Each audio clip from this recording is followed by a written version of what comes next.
La journée commence par la distribution de tracts tôt le matin pour pouvoir rencontrer le maximum d'agents sur le site.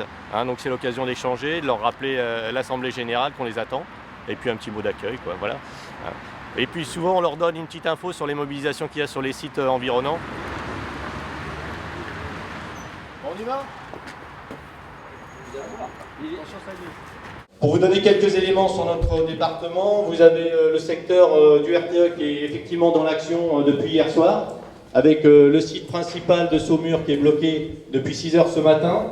Vous avez plus de 10 000 MW de diminution de charge de production au niveau national aujourd'hui. Vous avez le secteur du commerce EDF qui est effectivement dans l'action, les collègues de l'hydraulique qui sont mobilisés, et plus largement l'ensemble du secteur des IEG. Aujourd'hui, ce qui est important de voir ensemble, c'est comment on va construire le rapport de force et la suite des mobilisations pour, d'une part, ne pas se laisser spolier sur le 1% des activités sociales, et au-delà de ça, garantir effectivement la garantie de l'emploi dans nos entreprises et le développement du service public au sens large.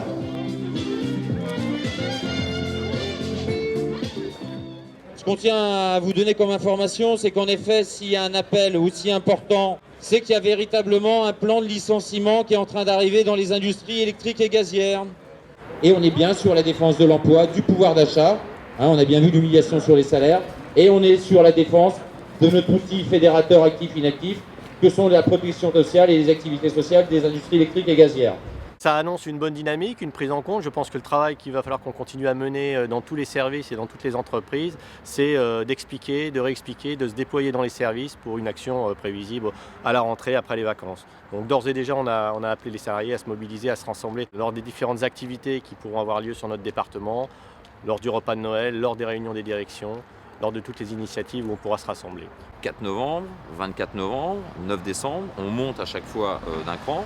Les préfectures commencent à nous recevoir, donc ça aussi c'est intéressant par rapport à la perspective d'avoir une rencontre avec les ministères de tutelle, nos employeurs et les organisations syndicales. Maintenant, il est clair qu'il faut s'orienter sur une date rassembleuse au mois de janvier, peut-être vers la deuxième quinzaine, histoire que ça nous permette de vraiment d'informer et de mobiliser un maximum d'inactifs et d'actifs sur les enjeux de la période. Après, n'oublions pas non plus qu'il y a d'autres secteurs, il n'y a pas que les IEG qui sont concernés par des restructurations et des attaques incessantes du patronat. Il y a peut-être aussi des convergences qui pourront être construites en interpro. Donc voilà, le champ du possible, il existe. Bonne analyse de la situation. Demain, on va refaire un peu le point, on va repeaufiner un peu nos propositions pour la prochaine fois. Et puis, on a encore 4 à 5 semaines là, pour réussir une super mobilisation et faire plier le gouvernement et faire entendre raison à nos employeurs. Donc, on est sur la bonne voie. Reste à construire l'unité syndicale.